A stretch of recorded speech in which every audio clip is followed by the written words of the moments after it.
quand l'enfant intérieur prend le contrôle du parent. Hmm.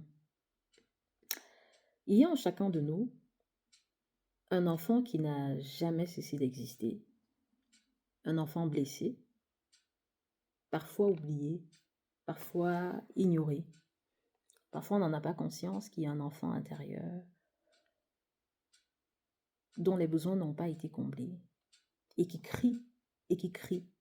Mais seulement, nous n'avons pas conscience de cela. Mais il est toujours là. Et trop souvent, c'est lui qui prend le contrôle. C'est cet enfant intérieur qui prend le contrôle quand nous devenons parents.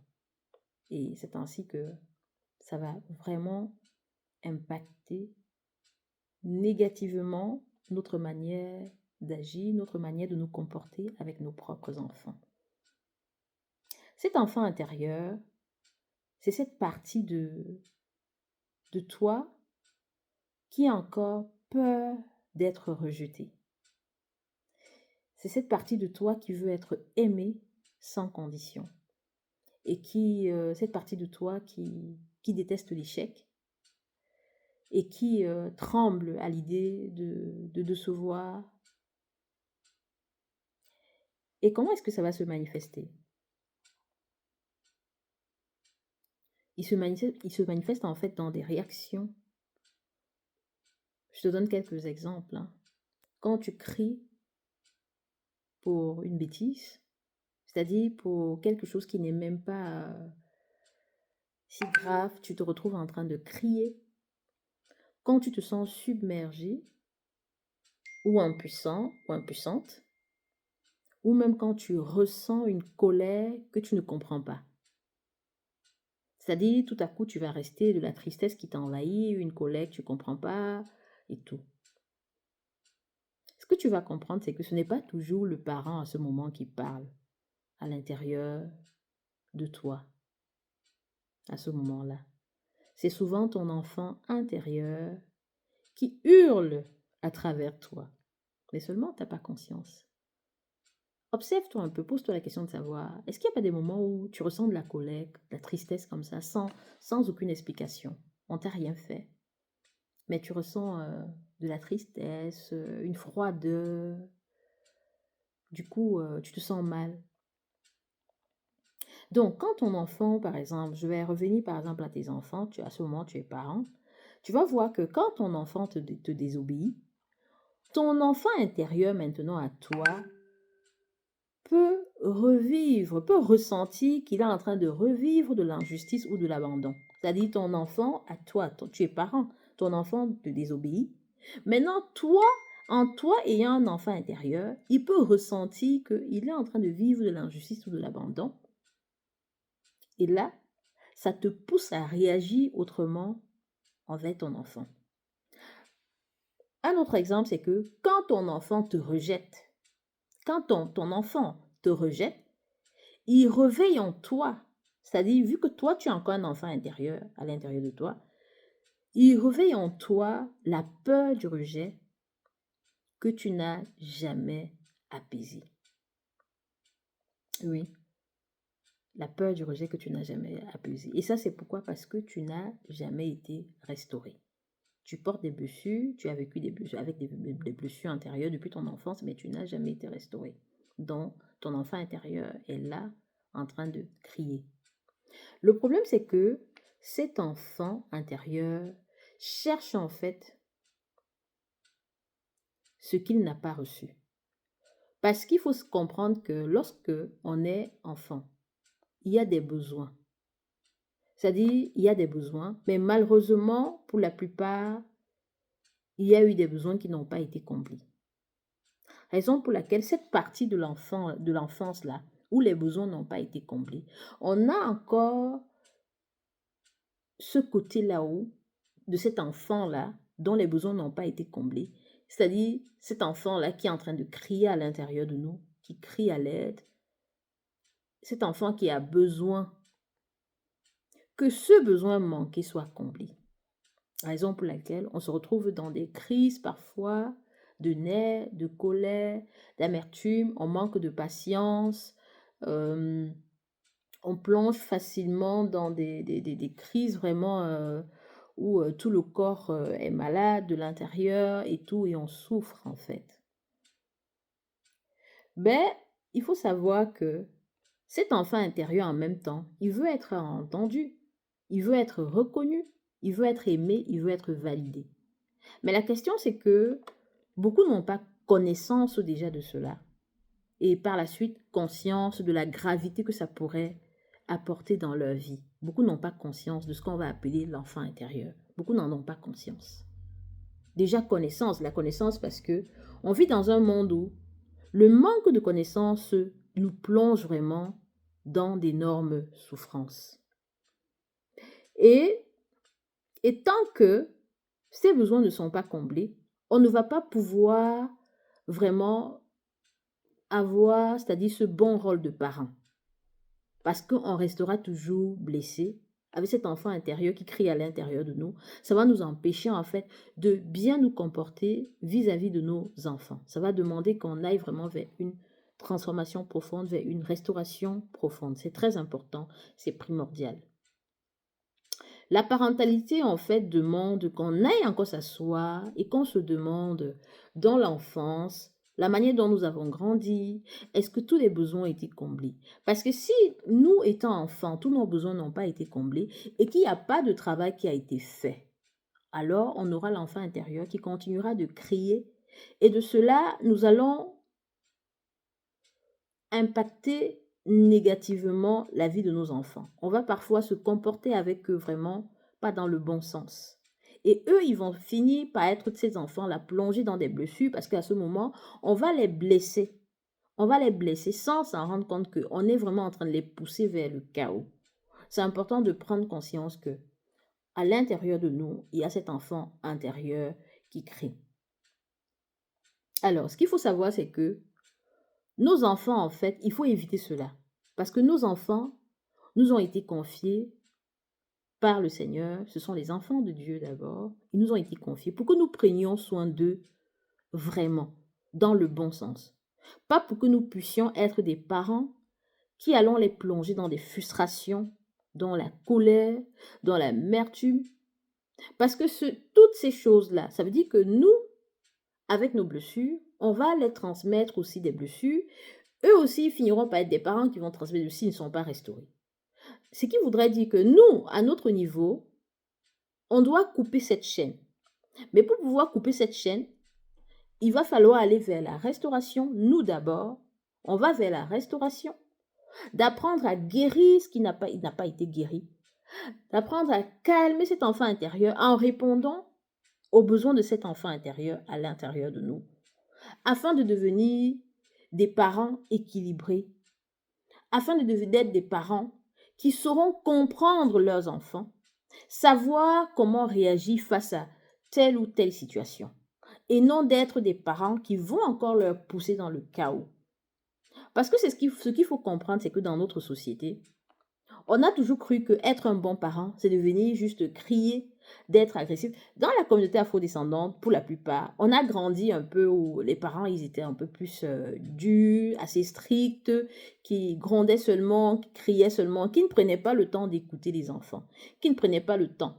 Mais beaucoup, c'est-à-dire de ces parents, la majorité, en fait, c'est des parents qui portaient déjà des blessures. Moi, j'ai grandi, par exemple, avec un papa. Mon papa, il était quelqu'un d'assez exigeant, c'était quelqu'un d'assez rigoureux, c'était quelqu'un qui aimait tellement la droiture qu'il ne supportait pas qu'un enfant prenne le mauvais chemin. Ça, aimer la droiture et ne pas vouloir que l'enfant prenne le mauvais chemin, c'est très bien. Mais seulement dans la manière de faire, de communiquer, lui, il agissait plutôt avec un peu de force. Par contre, on va se rendre compte qu'il y a 1000 manières de communiquer où on pourrait essayer d'expliquer, de créer un espace sacré où il y a le dialogue entre parents et enfants, de pouvoir parler à l'enfant, écoute, moi je ne te conseille pas de prendre ce chemin parce qu'en donnant des explications. Mais seulement, le parent ne saura pas le faire, bien qu'il ait de bonnes intentions, quand le parent lui-même est blessé. C'est-à-dire, du moment où il va dire à l'enfant, non, je ne veux pas, juste dire, je ne veux pas que tu prennes ce chemin.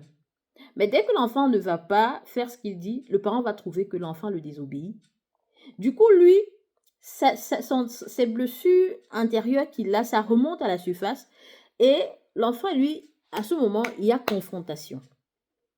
Mais pourquoi? Parce que le parent aussi, en quelque sorte, déjà, vit avec des blessures. Parce que déjà, le parent, lui, étant tout petit, où il a subi le rejet, ou l'abandon, l'injustice et tout, on ne l'avait pas écouté. Son enfant ne l'écoutant pas. Ça crée vraiment des tensions. Et il va se retrouver là à agresser son enfant, être dans la violence verbale et voire la violence physique. C'est important vraiment de travailler sur cet enfant intérieur. Tout parent qui souhaiterait vraiment occuper c'est-à-dire une bonne position de parentalité, jouer un bon rôle auprès de ses enfants, pour les voir être la tête et non la queue, c'est-à-dire tous les parents devraient comprendre que pour la communauté afro-descendante surtout, il est important de s'asseoir encore, de revoir beaucoup de choses en nous, de travailler beaucoup de choses en nous, parce que nos enfants nous ont été confiés pour être accompagnés dans le bon sens, pour être protégés, pour être aimés, pas pour être dans la confrontation avec eux et tout. C'est pas le but en fait. Tes enfants n'ont pas c'est-à-dire nos enfants n'ont pas été mis auprès de nous pour guérir nos blessures. C'est pas à eux de guérir nos blessures. Ils ont été confiés, c'est-à-dire ils nous ont été confiés pour que nous on les aime, pour qu'on les protège, pour qu'on fasse en sorte qu'ils grandissent en étant équilibrés, qu'ils deviennent de bons disciples, de bonnes personnes, des bénédictions pour la nation. C'est ce qu'on a à faire, c'est notre rôle. Alors, la vraie guérison en fait, ici, c'est quand nous devenons vraiment de parents conscients et des parents conscients qu'il faut faire ce travail-là sur notre enfant intérieur. Parce qu'à l'intérieur de nous, il y a encore un enfant. Donc, et ça va demander de faire quoi? De prendre le temps d'écouter cet enfant intérieur, d'écouter sa voix, d'entendre sa voix, quels sont ses besoins. Et de lui dire, ok, je t'ai entendu. Tu as besoin d'être chouchouté. Oui, c'est vrai, quand j'étais petite, toi, on t'a pas assez chouchouté et tout. Oui, et à ce moment, tu te chouchoutes toi. Et du coup, ça touche ton enfant intérieur. Si peut-être tout petit, tu n'as pas reçu de l'amour et tout, tu vas comprendre que il te faut peut-être de l'amour pour que cet enfant, le besoin d'amour qui a manqué, c'est-à-dire que l'enfant intérieur se sente comblé. Et à ce moment, tu prends soin de toi et en même temps, tu es en train de prendre soin de cet enfant intérieur qui crie à l'intérieur de toi. À ce moment-là, tu verras que tout va changer. Tout va changer. Par exemple, toute petite, si tu n'as pas reçu assez d'amour, on ne t'appréciait pas, on ne te disait pas qu'on t'aime, tu commences à te dire, tu parles à ton enfant intérieur, tu dis, calme-toi, je t'aime, je te donne de l'amour, de l'affection, je te cajole, je t'apprécie. Et tu vas sentir que tout s'apaise à l'intérieur de toi. Tout s'apaise à l'intérieur. Donc, tu dois cesser de réagir comme un enfant blessé et tu commences à répondre comme un adulte conscient. Donc tu prends conscience, tu prends connaissance déjà que en toi il y a un enfant intérieur, tu prends conscience de ce qu'il faut faire et tes mots en fait vont devenir plus doux vis-à-vis de toi, même tes gestes plus sages, ton amour un peu plus libre. Et ton enfant, maintenant, qu'est-ce qui va se passer avec ton propre enfant, ton enfant que Dieu t'a confié? Lui, il reçoit quoi? Il reçoit la paix. Il reçoit la paix. Déjà parce que toi, ton enfant intérieur, à l'intérieur de toi, a reçu la paix, le calme, l'attention, l'amour qu'il faut. Maintenant, toi, tu vas voir qu'étant apaisé, tu sauras mieux aussi écouter ton enfant et lui donner de l'amour, de l'attention et tout. Je parle de ton enfant que Dieu t'a confié. C'est ça, en fait, la différence. Donc, guérir ton enfant intérieur, ce n'est pas un luxe, c'est juste pas un luxe spirituel. C'est un devoir d'amour parce que chaque fois que tu guéris une partie de toi, tu offres à ton enfant que Dieu t'a confié un futur plus léger. Donc, alors, je vais te demander d'écouter ton cœur. Il y a peut-être à l'intérieur de toi un petit toi, un petit enfant intérieur qui attend encore un câlin, une parole, une présence. Donne-lui cela. Parle à cet enfant intérieur à l'intérieur de toi qui a peut-être besoin de tendresse, d'amour et tout. Toi-même, tu peux le faire en fait. C'est pas d'attendre que tu te dis peut-être c'est quelqu'un d'autre qui viendra te dire je t'aime. Peut-être tu es une femme, tu attends peut-être que ce soit ton mari qui te dise je t'aime. Oui, pour que tu te sentes toi-même, tu te parles à toi. Comme ça, tu calmes cet enfant intérieur, c'est-à-dire cet enfant tout petit qui n'a pas reçu de l'amour. Parce qu'on va voir que des femmes qui ont vécu avec des blessures, pour la plupart, surtout quand elles n'ont pas reçu l'amour dans l'enfance, elles vont être un peu dans la dépendance affective, c'est-à-dire il y a l'enfant intérieur qui n'a pas reçu l'amour et tout.